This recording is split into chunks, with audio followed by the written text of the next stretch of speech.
مسلمانوں نے ہندوستان کے جس علاقے پر سب سے پہلے فوج کشی کی وہ پاکستان کا مشہور صوبہ سندھ ہے۔ مسلمانوں کے متعلق یہ کہا جاتا ہے کہ انہوں نے سندھ کے علاقے پر محض اس لیے حملہ کیا تھا کہ ایک تو وہ مال و دولت اکٹھا کرنا چاہتے تھے اور دوسرا وہ تلوار کے ذریعے اسلام کو پھیلانا چاہتے تھے، لیکن حقیقت بالکل اس سے مختلف ہے۔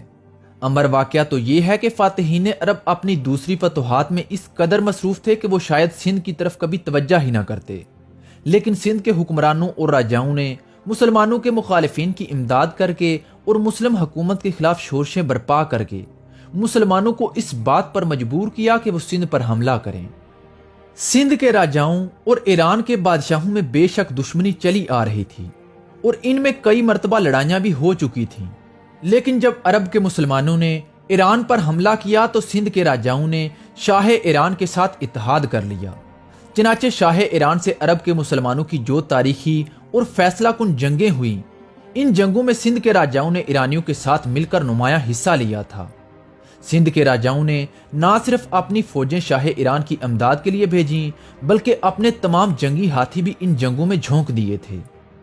ان جنگی ہاتھیوں نے کئی جنگوں میں مسلمانوں کو شدید ترین نقصان پہنچایا، یہاں تک کہ اسلامی فوج کے سپہ سالار حضرت ابو عبید ثقفی کو ایک ہاتھی نے ہی شہید کیا تھا۔ اس طرح جب ایران کے بعد مسلمانوں نے مکران پر حملہ کیا تو سندھیوں نے ایرانیوں کے ساتھ مل کر اسلامی لشکر کا مقابلہ کیا۔ سندھیوں کی یہ شورش پسندیاں اس کے بعد بھی جاری رہیں، چنانچہ مکران کے اسلامی حاکم نے ان کی فتنہ پروری کو دیکھتے ہوئے سندھ کے راجہ ساسی پر حملہ کرنے کے لیے حضرت عمر رضی اللہ تعالی عنہ سے اجازت طلب کی، لیکن حضرت عمر نے ان کو اجازت نہیں دی۔ اس کے بعد 644 عیسوی میں حضرت عثمان غنی رضی اللہ تعالی عنہ کے دور خلافت میں جب سندھ پر راجہ چچ کی حکومت تھی، سندھی فوجوں نے مکران کی سرحد پر پے در پے حملے کیے۔ ان حملوں میں ایران کے ان آتش پرستوں کا بھی ہاتھ تھا جنہوں نے ایران سے فرار ہو کر سندھ میں پناہ لی تھی، اور سندھ کا راجہ ان کو دوبارہ ایران فتح کرنے کے لیے برابر ترغیب دے رہا تھا۔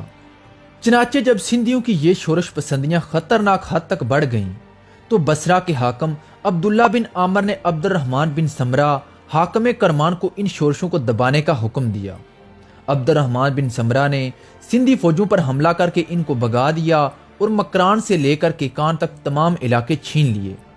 اس کے بعد 658 عیسوی میں راجہ سندھ نے بلوچستان کی سرحد پر اسی قسم کی ایک اور بغاوت برپا کر دی، جس کو حارث بن مرہ نامی ایک سردار نے فوراً دبا دیا۔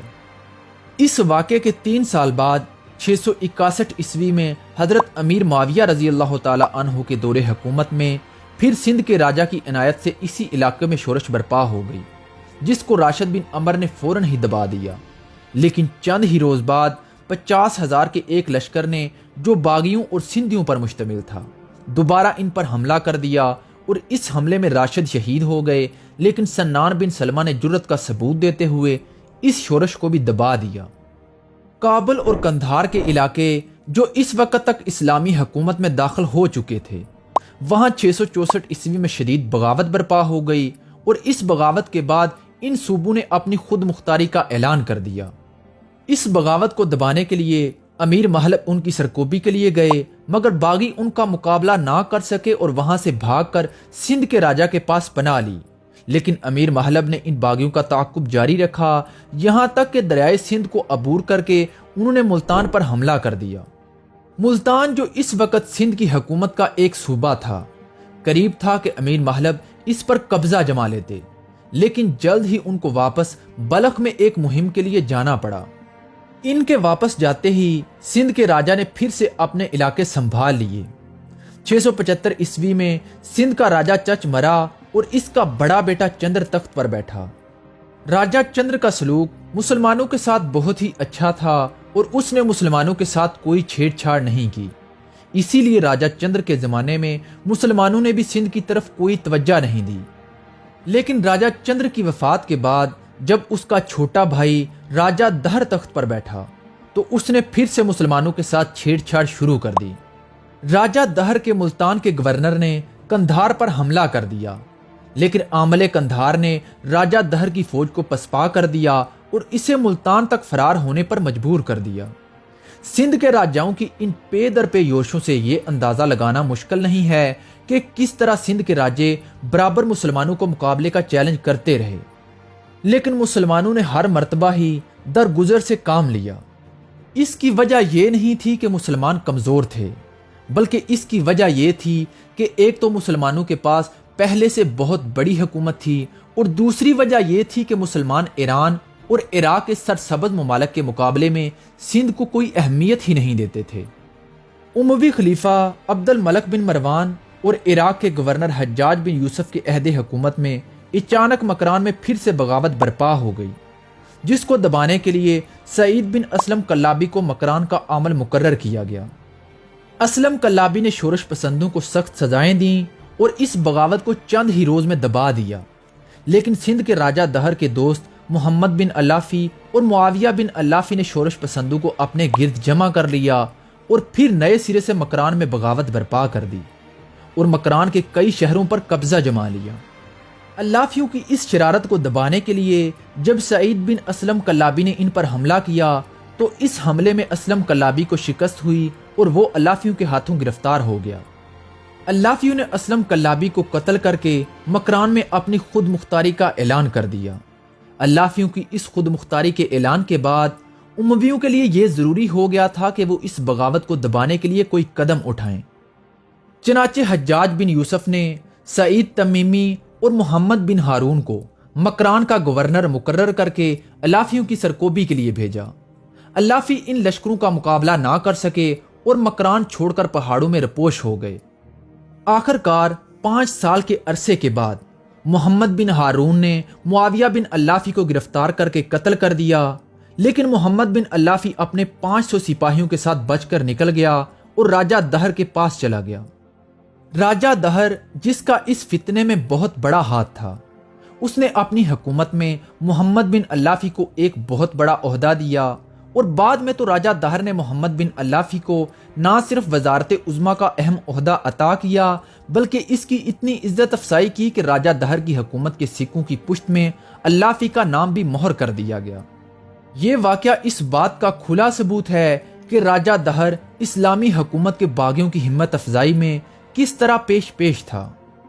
جس زمانے میں سندھ کا راجہ دہر اسلامی حکومت کے مشرقی مقبوضات میں بغاوتیں پیدا کر رہا تھا، اسی زمانے میں مسلمانوں کی تعداد برابر جنوبی ہند میں بڑی تیزی کے ساتھ بڑھتی جا رہی تھی۔ چنانچہ مالابار، سراندیپ، مالدیپ میں مسلمان بکثرت موجود تھے۔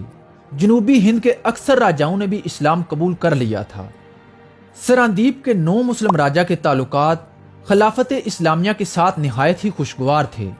اس راجہ نے اسلامی مرکز سے اپنے تعلقات کو اور زیادہ استوار کرنے کے لیے قیمتی تحائف سے بھرا ہوا 8 جہازوں کا ایک بحری بیڑا عراق کے گورنر حجاج بن یوسف کے پاس بھیجا۔ اس بحری بیڑے میں قیمتی تحائف کے علاوہ سینکڑوں عازمین حج اور سراندیپ میں فوت ہونے والے عرب سوداگروں کی بیوہ عورتیں اور یتیم بچے بھی سوار تھے۔ جہازوں کا یہ بیڑا اچانک ایک طوفان میں پھنس گیا اور غلطی سے سندھ کی بندرگاہ دیبل پر جا لگا۔ وہاں پر کچھ ڈاکوؤں نے ان تمام جہازوں کو لوٹ لیا اور ان میں سوار تمام لوگوں کو قید کر لیا۔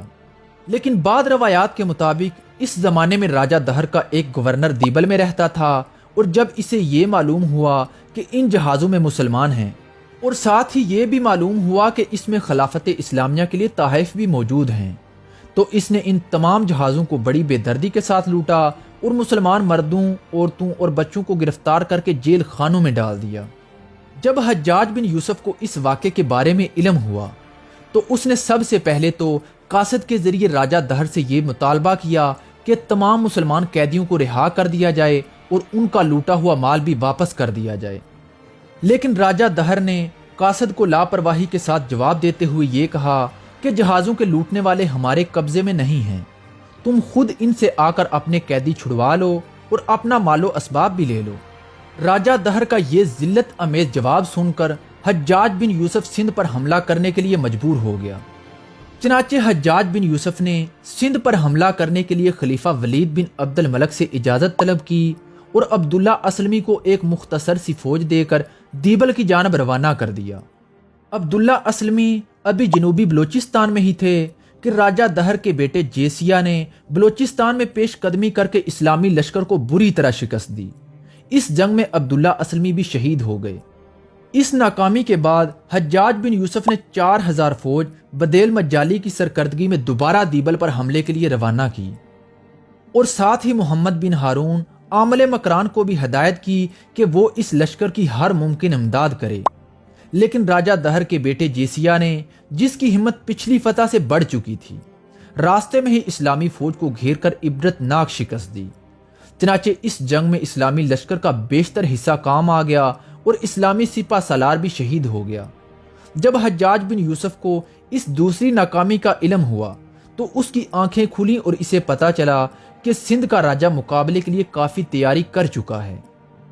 اپنی گزشتہ ناکامیوں کو دیکھتے ہوئے حجاج بن یوسف نے خلیفہ کی منظوری کے بعد سندھ پر یورش کرنے کے لیے نہایت ہی وسیع پیمانے پر انتظامات کرنے شروع کر دیے۔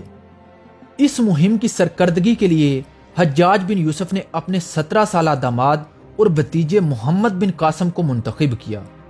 محمد بن قاسم کم عمر ہونے کے باوجود بھی فارس میں اپنی بڑی قابلیت کا ثبوت دے چکا تھا، اسی لیے یہ اہم کام بھی اس کے سپرد کر دیا گیا۔